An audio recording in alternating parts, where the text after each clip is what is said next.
the Quran was complete. It was compiled in the supervision of the Prophet himself. He himself supervised. The Quran, alhamdulillah, was complete. And there is no difference of opinion as far as the Quran is concerned.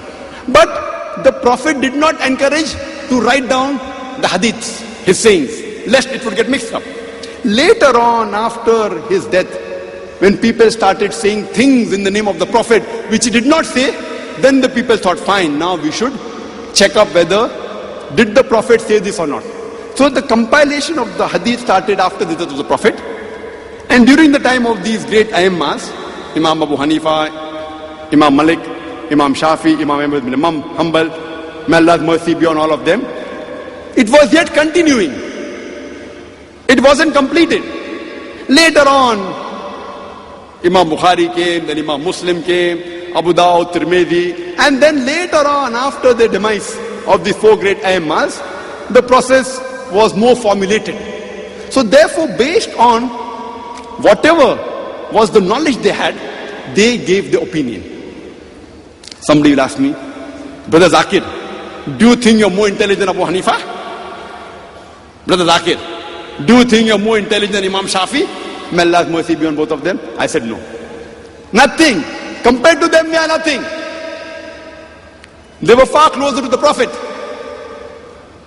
Their knowledge, mashallah. The iman, we cannot compare. No one living now can compare to them. But we have to realize, as I mentioned, that the process of compilation of the hadith was going on.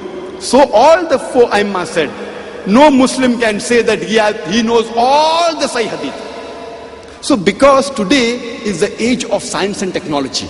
Now if today, at that time, during the Aimmas, if you want to collect a hadith, you had to travel hundreds of kilometers, thousands of kilometers.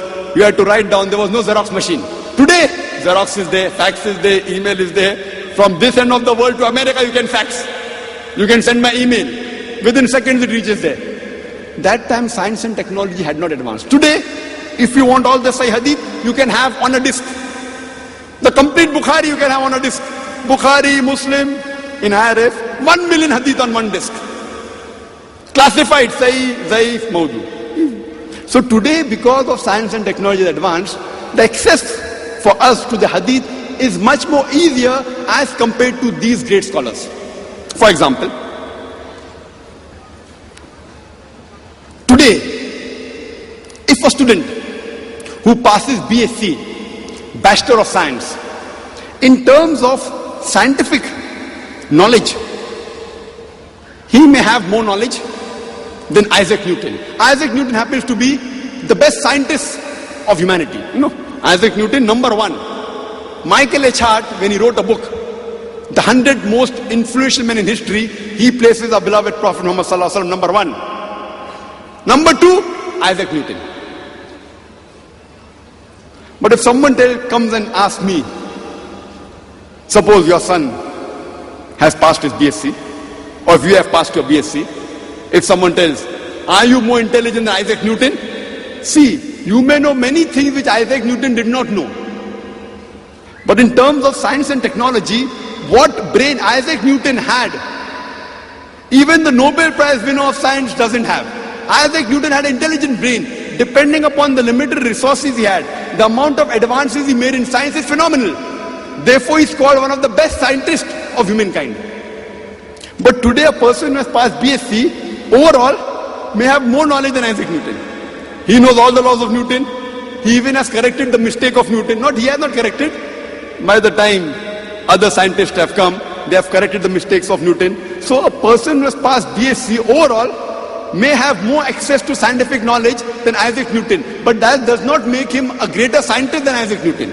Similarly, today when we can analyze the hadith easily because of these great scholars, Imam Bukhari, Imam Muslim and the other scholars right down till this age, it is easier for us to know whether the hadith is sahih or not, and easy because of science and technology. That does not mean we are more superior to these Aimmas, we are more intelligent. No, not at all. I cannot claim that, and no one should claim that. Not that we are more intelligent, we are more knowledgeable. Today, because of science and technology, the knowledge is much more easily accessible. So let me clear the point very clearly. Therefore, I said the topic is sensitive. We respect all these 4 Aimmas. They were great scholars. And the solution for the unity of the Muslim Ummah lies in the ayat I started my talk with. Allah says in Surah Al-Imran, chapter number 3, verse number 103, وَاتَصِيمُوا بِحَبْلِ اللَّهِ جَمِيعًا وَلَا تَفَرَّقُوا. Hold to the rope of Allah strongly and be not divided. Which is the rope of Allah? The rope of Allah is the glorious Quran. Allah says, hold strongly to the rope of Allah and be not divided. وَاتَصِيمُوا بِحَبْلِ اللَّهِ جَمِيعًا وَلَا تَفَرَّقُوا. Hold together strongly to the rope of Allah and be not divided. Be together and be not divided. Double emphasis. Double emphasis. And the Quran says in several places, Atullah wa atur Rasul. Obey Allah and obey the Messenger.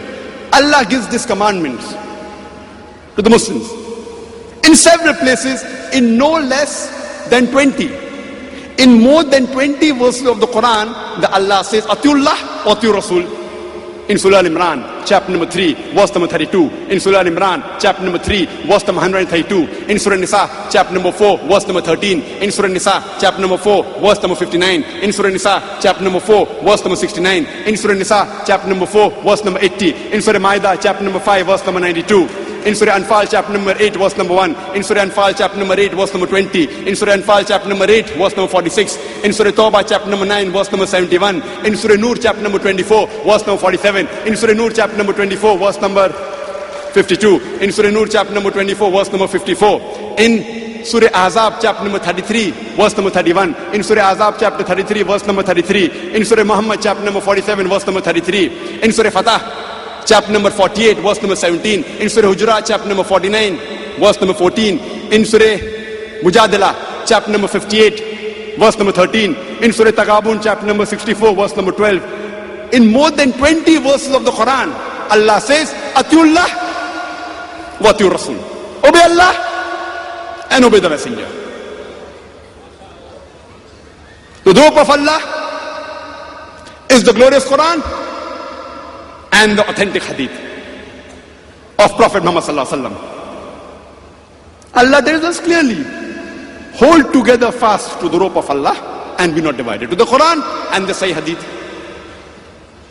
Allah says in the Quran, in Surah Anam, chapter number 6, verse number 159, Allah says that as to those who divide the religion and break it into sects, thou hast nothing to do with them.